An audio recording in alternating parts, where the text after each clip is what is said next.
Sorunum şu kardeşim, her gün bir Gülistan'ın aynı esnaf zincirinin elektriği gider mi? Yani kayıt oluşturuyorsun boş. Bir çözüm yok. Arıyorsun, niye, nedenini bilinmiyor. Bu nasıl bir şeydir ya? Bir sorun varsa çözülsün. Her gün, her sabah uyandığımda acaba bugün elektrik yok mu, gittiğimde açamayacak mıyım diye geliyorum ya.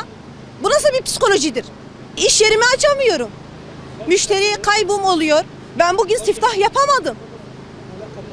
Hala kapalı iş yerim ya. Saat kaç? Saat 1'e geliyor kardeşim, böyle olur mu? Sorunu çözsünler. Bir daha da bu elektrik gitmesin. Her gün aynı sorun nasıl oluyor ya? Bugün burada olsun, yarın diğer tarafta olsun. Her gün aynı yerde sorun var. Sinirden çatlayacağım ben şimdi ya. Bu müdür nerede? Yetkililer nerede? Görevliler nerede? İşçiler nerede? Vallahi gördüğünüz gibi biz esnafların yılda beklediği bir bayramdır. Bu bayramda da hala elektriklerimiz kesiliyor. Biz kaçıncı yüzyıldayız arkadaşlar ya? Hala elektrik sorunlarıyla uğraşıyoruz. Sabah geliyoruz, arabamızı açamıyoruz. Akşam korkuyla yatıyoruz. Acaba sabah elektriğimiz var mı? Yok mu? Olacak mı? Olmayacak mı? Ya bari bayramda yapmayın bunu Allah için ya. Biz kaçtır arıyoruz, bildiriyoruz. Sıkıntımız giderilsin diye. Telefonla ulaşmaya çalışıyoruz. Kimseye ulaşamıyoruz ya. Yeter artık, çözülsün bu sıkıntı ya. Elektriğimiz gitmesin. Bir bayram ya. Zaten sabah 9.30'da rutin bir şekilde elektriğimiz gidiyor, saat 1-2'ye kadar elektrik kesintisi devam ediyor. Yani saat, bak şu an hala saat 1, daha gelmiş durumda değil.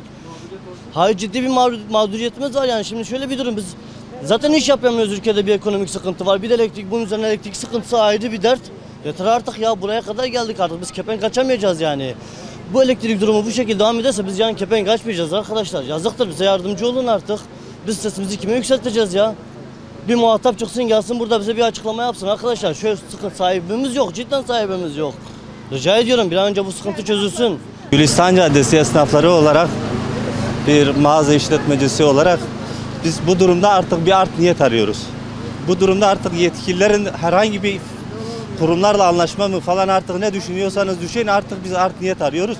Çünkü bu tesadüf olamaz. 1, 2, 3, 4, 5 eğer bunlar sürekli oluşuyorsa, sürekli özellikle aynı bölgeye, aynı mıntıkaya bunlar oluşuyorsa biz art niyet ararız. Birileri yapıyorsa, birileri bundan artık beyin olarak, psikolojik olarak biz artık bu işin içinden çıkamıyoruz. Sağlıklı bir şey de düşünemiyoruz.